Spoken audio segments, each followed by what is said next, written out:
গরম ভাতের সাথে ভর্তা দিয়ে মাখিয়ে খাচ্ছি, এই দৃশ্যটা দেখলেই আমার জিভায় একেবারে জল চলে আসে।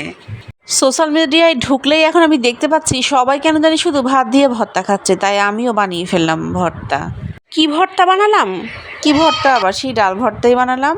প্রথমেই আমি ডালটা ভালোভাবে ধুয়ে ডালটা কিছুক্ষণের জন্য ভিজিয়ে রাখবো।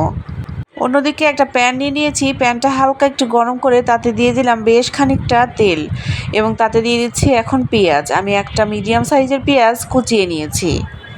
পেঁয়াজটা ভাজতে কিন্তু একটু সময়ই লাগবে, আমি তাই মৃদু আঁচে পেঁয়াজটা হালকা করে ভেজে নিচ্ছি। কিছুটা লাল লাল রাখবো আর কিছুটা থাকবে হালকা ঘিয়ে ঘিয়ে।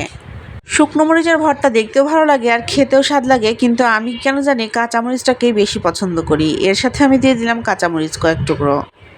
আর অন্যদিকে আমি মাছগুলো লবণ হলুদ দিয়ে মাখিয়ে রাখছি, আজকে ভর্তার সাথে অ্যাড করব এই মাছগুলো। পেঁয়াজ মরিচ ভাজা হয়ে গেলে একটি প্লেটে উঠিয়ে রাখছি। আর অন্যদিকে আমি যে মাছগুলো লবণ হলুদ দিয়ে মাখিয়ে রেখেছিলাম সেই মাছগুলো এখন দুই দিকে হালকা করে ফ্রাই করে নিব। চিংড়ি মাছ ভাজতে খুব বেশি সময় লাগে না, আর আমি যেহেতু হালকা করে ফ্রাই করব তাই আমারও এটা বেশিক্ষণ লাগেনি, 2 থেকে 3 মিনিট ভেজে নিলেই হয়ে যাবে। ও আর আমি একটা বিষয় তো ভুলেই গিয়েছিলাম, ডাল ভর্তায় কিন্তু অবশ্যই রসুন দিতেই হবে, না হলে কিন্তু স্বাদ লাগবে না। আর এই মাছগুলো ভাজা হয়ে গেলে আমি আবারও ওই একই প্লেটে উঠিয়ে রাখছি, আর ওই তেলেই আমি অল্প কিছুটা রসুন কুচি ভেজে নিচ্ছি। রসুন নাকি ছেঁচে দিলে সবচেয়ে বেশি ভালো ফ্লেভার বের হয়, আমি আবার রসুন কুচি করেই দেই। রসুন কুচি ভাজা হয়ে গেলে আমি রসুন কুচিটা প্লেটে উঠিয়ে নিয়েছি, আর এখন যে তেলটা অবশিষ্ট থাকলো সেটাও আমি নিয়ে নিচ্ছি ভর্তার মধ্যে। যে মসুরের ডালটা ভালোভাবে ধুয়ে ভিজিয়ে রেখেছিলাম সেটাই এখন দিয়ে দিব সেদ্ধ করতে। প্রথমে ডালটা আমি কিছুটা পানি দিয়ে সেদ্ধ করে নিব, তাই ঢাকনা দিয়ে ঢেকে নিচ্ছি। দেখেন ঢাকনাটা প্রায় উঠো উঠো ভাব, মানে উপচে পড়ে যাবে পানি, এরকম অবস্থা। ডালের উপরে এই উঠা ফেনাগুলো আমি আস্তে আস্তে উঠিয়ে নিচ্ছি, এগুলো কিন্তু অবশ্যই ফেলে দিবেন। এরপর এত পর্যন্ত রান্না করবেন যাতে ডালের সবগুলো পানি খুব ভালোভাবে শুকিয়ে যায়। ডালের পানিটা যত ভালোভাবে শুকিয়ে যাবে ভর্তাটা খেতে কিন্তু ততই মজা লাগবে।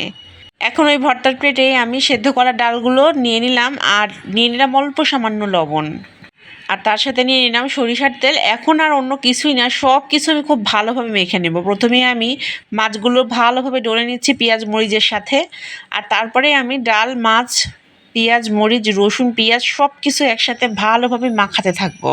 ভর্তা যত মাখাবেন ততই বেশি স্বাদ বাড়ে। ক্লিপ দেখে দেখে ভয়েস দিতে গিয়েও আমার জিভা দিয়ে জল গড়িয়ে পড়ছে। আপনাদের কি অবস্থা অবশ্যই বলবেন কিন্তু। যারা আমার ভিডিও প্রতিদিন দেখেন তাদের সবাইকে জানাই অনেক অনেক ধন্যবাদ। আর যারা নতুন আমার ভিডিও দেখছেন কিন্তু এখনও আমাকে ফলো করেননি, প্লিজ আমাকে ফলো করে যাবেন। আর আমি এখন চললাম এক থালা ভাতের সাথে ভর্তা দিয়ে ভাত মেখে মেখে খাওয়ার জন্য।